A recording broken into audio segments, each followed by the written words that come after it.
Krishna guys, Hari बोल। मेरा नाम नेहा और मैं लखनऊ से हूँ। मैं आज श्रीमद् भगवद गीता का पहला अध्याय शुरू करने जा रही हूँ। तो सभी बोलो हरे कृष्णा हरि बोल। जय श्री कृष्ण चैतन्य प्रभु नित्यानंदा, श्री अद्वैत गदाधर श्रीवासादि गौर भक्त वृंद, वृंदाय तुलसी देवी प्रिया के कृष्ण भक्ति प्रद देवी सत्यवती नमो नमः। तो हमारा है पहला अध्याय 1, कुरुक्षेत्र के युद्ध स्थल में सैन्य निरीक्षण। धृतराष्ट्र उवाच। धृतराष्ट्र ने कहा, धर्मक्षेत्रे कुरुक्षेत्रे संवेतायुत्सव मामका पांडवाश्चैव तुम पूर्वर्त संजय।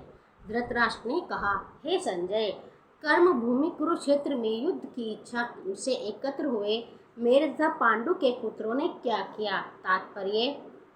धृतराष्ट्र ने संजय से कहा कि हे धर्म भूमि कुरुक्षेत्र में युद्ध की इच्छा से एकत्र हुए मेरे तथा पांडु के पुत्रों ने क्या किया है। तो उसमें तात्पर्य है, भगवत गीता एक बहुपठित आस्तिक विज्ञान है जो गीता महात्म्य में सार रूप में दिया हुआ है। इसमें यह उल्लेख है कि मनुष्य को चाहिए कि वह श्री कृष्ण के भक्त की सहायता से संवीक्षण करते हुए भगवत गीता का अध्ययन करे और सर्वार्थ प्रेरित व्याख्याओं के बिना उसे समझने का प्रयास करे। अर्जुन ने जिस प्रकार से साक्षात भगवान श्री कृष्ण से गीता सुनी, उसका उपदेश ग्रहण किया, इस प्रकार की स्पष्ट सहानुभूति का उदाहरण भगवत गीता में ही है। यदि उसी गुरु परंपरा से निजी स्वार्थ से प्रेरित हुए बिना किसी को भगवत गीता समझने का सौभाग्य प्राप्त हो तो वह समस्त वैदिक ज्ञान तथा विश्व के समस्त शास्त्रों के अध्ययन को पीछे छोड़ देता है।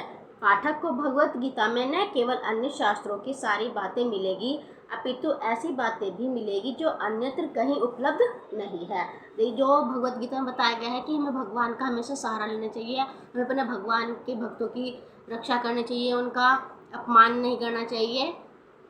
तो इसमें ये बताया गया है कि पाठकों को भगवत गीता में न केवल अन्य शास्त्रों की सारी बातें मिलेगी, अपितु ऐसी बातें भी मिलेगी जो अन्यत्र कहीं उपलब्ध नहीं है। यही गीता का विशिष्ट मानदंड है। स्वयं भगवान श्री कृष्ण द्वारा साक्षात उच्चारित होने के कारण यह पूर्ण आस्तिक विज्ञान है। महाभारत में वर्णित धृतराष्ट्र तथा संजय की वार्ताएं, इसमें महाभारत के युद्ध में जब संजय धृतराष्ट्र को वहाँ के युद्ध का वर्णन कर रहे थे तो उसमें उनकी बातों का वर्णन किया गया है। महाभारत में वर्णित धृतराष्ट्र संजय की वार्ताएं इस महान दर्शन के मूल सिद्धांत का कार्य करती है। माना जाता है कि इस दर्शन की प्रस्तुति कुरुक्षेत्र के युद्ध स्थल में हुई, जो वैदिक युग से पवित्र तीर्थ स्थल रहा है। इसका प्रवचन भगवान द्वारा मानव जाति के पथ प्रदर्शन हेतु तब किया गया जब वे इस श्लोक में स्वयं उपस्थित थे। धर्मक्षेत्र शब्द सार्थक है क्योंकि कुरुक्षेत्र के युद्ध स्थल में अर्जुन के पक्ष में श्री भगवान स्वयं उपस्थित थे। कौरवों का पिता धृतराष्ट्र अपने पुत्रों की विजय की संभावना के विषय में अत्यधिक संदिग्ध था। अतः इसी संदेह के कारण उसने अपने सचिव से पूछा। उन्होंने क्या किया?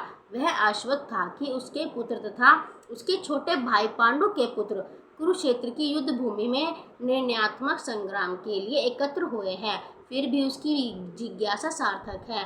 वह नहीं चाहता था कि भाइयों में कोई समझौता हो, अतः वह युद्ध भूमि में अपने पुत्रों की नियति, भाग्य, भावी के विषय में आश्वस्त होना चाह रहा था। क्योंकि इस युद्ध को कुरुक्षेत्र में लड़ा जाना था, जिसका उल्लेख वेदों में स्वर्ग के निवासियों के लिए भी तीर्थ स्थल के रूप में हुआ है। अतः धृतराष्ट्र अत्यंत भयभीत था कि इस पवित्र स्थल का युद्ध के परिणाम पर न जाने कैसा प्रभाव पड़े।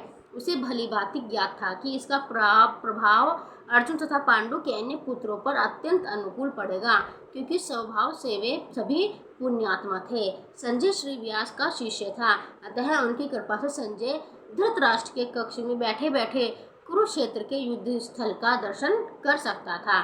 इसलिए धृतराष्ट्र ने उससे युद्ध स्थल की स्थिति के विषय में पूछा। पांडव तथा धृतराष्ट्र के पुत्र दोनों ही एक वंश से संबंधित हैं, किंतु यहाँ पर धृतराष्ट्र के वाक्य से उसके मनोभाव प्रकट होते हैं।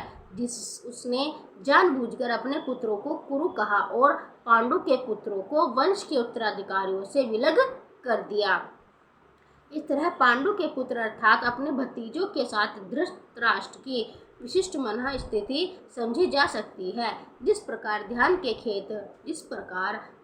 खेत से अवांछित पौधे को उखाड़ दिया जाता है, उसी प्रकार इस कथा के आरंभ से ही ऐसी आशा की जाती है कि जहाँ धर्म के पिता श्री कृष्ण उपस्थित हो, वहाँ कुरुक्षेत्र रूपी खेत में दुर्योधन आदि धृतराष्ट्र के पुत्र रूपी अवांछित पौधों का समूल नष्ट करके युधिष्ठिर आदि नितांत धार्मिक पुरुषों की स्थापना की जाएगी। यहाँ धर्म क्षेत्र तथा कुरुक्षेत्र शब्दों की उनकी ऐतिहासिक तथा वैदिक महत्ता के अतिरिक्त यही सार्थकता है। तो जैसा कि आप सभी ने देखा, इसमें